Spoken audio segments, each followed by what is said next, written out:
Welcome to On the Ballot with Ballotpedia, where we connect people to politics by providing neutral, nonpartisan, and reliable information on our government, how it works, and where it's headed. I'm Jeff Pallay, and thanks for being with us on election evening, morning. I don't know what time it is right now, but we're here. Results have been rolling in all night. Our team has been steadily typing away at their keyboards, and we're here to just talk results a little bit. We'll be here all week digesting the results from the elections. So this is our first one. We're just going to kick around on what we know so far. It's a little after midnight Eastern. So obviously we don't know everything yet, but we're here to just talk a little bit about what we have found out from the very early states. And then we'll be back later on this week with more episodes. Tonight or early morning, depending on how you like to think about this time, I'm joined by Ellen Morrissey, one of our primary writers covering the presidential race. Hey, Ellen. Hey, happy to be here. Yeah, thanks. And Joel Williams, regular on the show and our key leader of our elections analysis team. Joel, good to see you. Thanks for having me. Ellen, what's up? You got any of that late night New York City pizza? Not today, but that is exactly what I did yesterday in preparation for It's really not the today. best working food, right? I mean, it's pretty messy all over the keyboard. Yeah, it requires focus for sure. Yeah, not the best thing to be doing. Trying to find snacks that help keep you awake, not put you to sleep, make you want to take a nap, right? So no Italian beefs out there, Joel, right? Oh my God. Yeah, none of that. No hot dogs, nothing that'll cause them digestive issues. Yeah. Although I will say sleepy foods is good towards the very end of your shifts. You can log off. That helps the transition, right? Yeah. Well, okay. So listeners, it's a little after midnight Eastern. So whenever you listen to this, bear in mind that we don't know all the results yet. Presidential election has not been called. There's certainly quite a few votes still to be counted. So keep that in context for whatever we're going to talk about here. But we're just going to go over what we do know. So let's just start there first and foremost. So Ellen, just tell us a little bit about what we're seeing so far with the presidential results at this juncture in the evening. Yeah, so something kind of important to remember, I guess, whenever looking at presidential election results is, just with the nature of the Electoral College, the way it works is most states, the way they vote for president, it's not really as much of a surprise, most states are likely voting Democratic or likely Republican. So the presidential election on election night and in the days after will really be focused in on the 7 battleground states. As of recording, we have one call in North Carolina. Both the two sources we use, Decision Desk HQ and the New York Times, have both called it for Trump. We'll be looking at the other 6 states, Georgia, where Trump currently has a lead, Arizona and Nevada, which are both out on the West Coast. So we're kind of still waiting to get results there in those 2 states. And then the big 3, I think, will be Wisconsin, Michigan, and Pennsylvania, sometimes you'll hear them referred to as the blue wall. Before 2016, they had traditionally voted very blue. In 2016, they flipped red. 2020, back to blue. So it's we'll be keeping our eye on those states, I think. Yeah, and some states report the results earlier than others, and that's certainly just part of the electoral system we have here. It's not anything unique or different about this cycle, is it? Yeah, it's pretty normal. Folks probably remember in 2020, it took quite a while it took at least a couple of days, I think, to report Biden's win. I believe Obama is the only presidential candidate this century whose presidential win was reported on election night before we, passed midnight. So it's pretty typical that we'll be waiting around. Oh, that is pretty interesting. Okay, so Joel, we've been let's sidestep away from presidential for a little bit because that's certainly going to be what most people are talking about in the days ahead. But again, at this point, when we're recording this episode, we don't have that full result yet. So what do we know, Joel? What you've seen so far? What stood out to you from the races we've been watching? So just other offices we know pretty certainly. It looks like Republicans will control the U.S. Senate. We don't know exactly where or what's going to shake out in the House. Right now, there's only been 2 seats that have changed hands, one of which was pretty anticipated because it was a new minority-majority district drawn in Alabama this cycle. And then New York 22 was the other one that changed hands so far. But Decision Desk HQ is projecting it's likely Democrats will win the House based on early returns. So that could be an interesting sort of split government situation there. And so which are the Senate seats that have flipped so far of the ones that we have seen? Yeah, so those would be Ohio, which is currently called for Bernie Moreno, and then West Virginia Senate, which is currently called for Jim Justice. So numbers still, races certainly still out there as of this time in the evening or early morning again.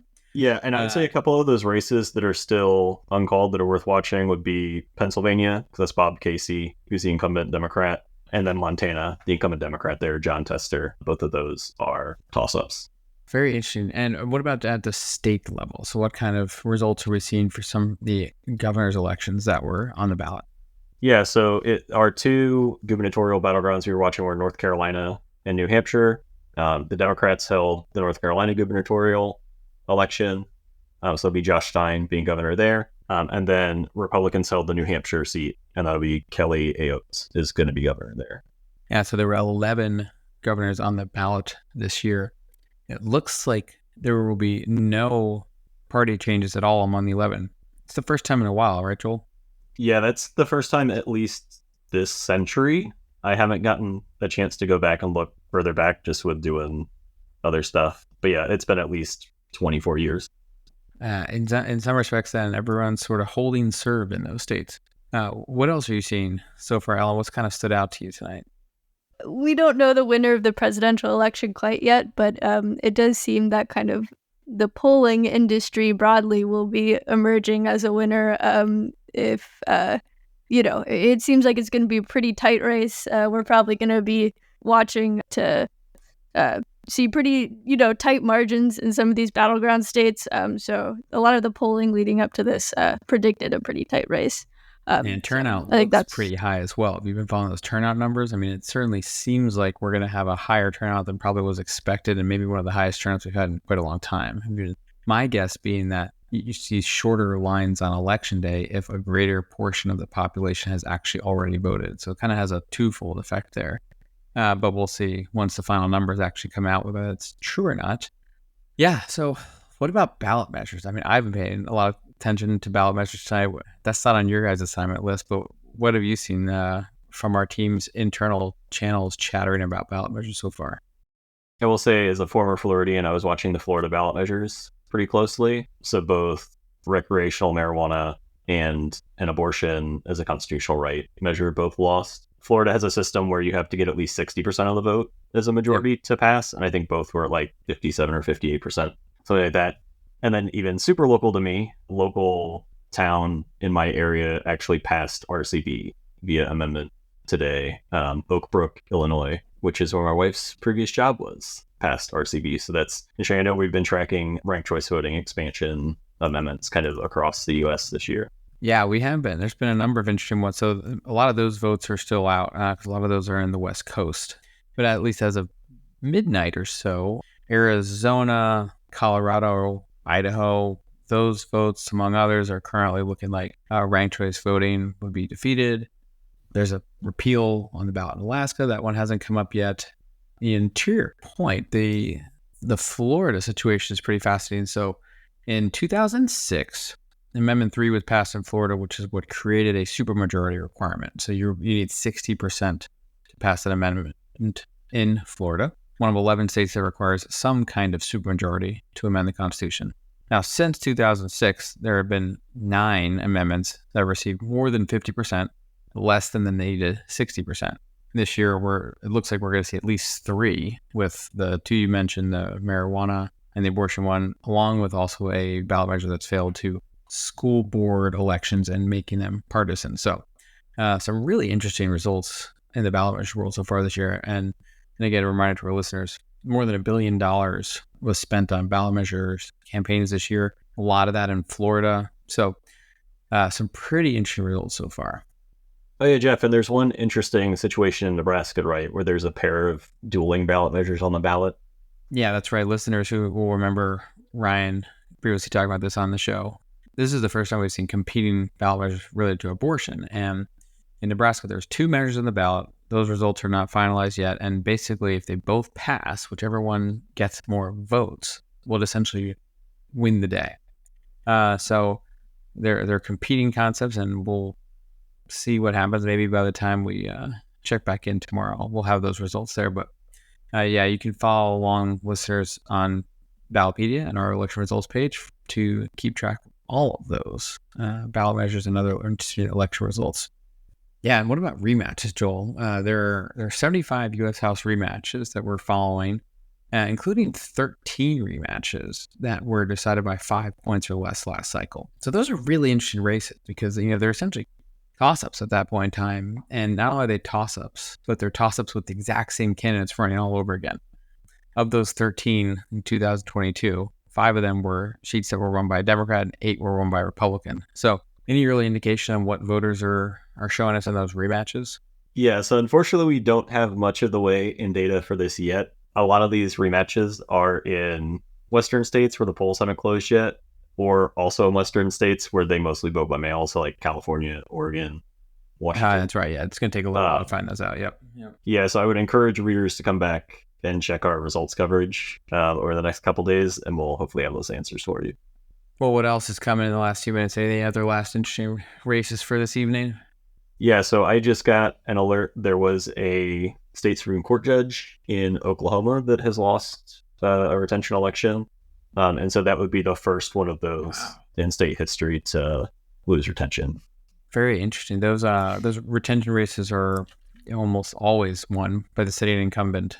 Your state of Illinois actually had a judge lose a retention race a few years back. That was one of those rare ones. But what was going on in Oklahoma? There was a direct campaign against a few of those incumbent judges. So it sounds like one of the 3 lost. Can you tell our listeners a little bit in a couple sentences about what was making that an interesting race? Because again, for our listeners, most state Supreme Court elections are unopposed retention elections, and they're pretty not so interesting for the most part because they're usually unopposed and the retention judges almost always win. But in this case, in Oklahoma, we had a very competitive race. So Joel, tell us about that.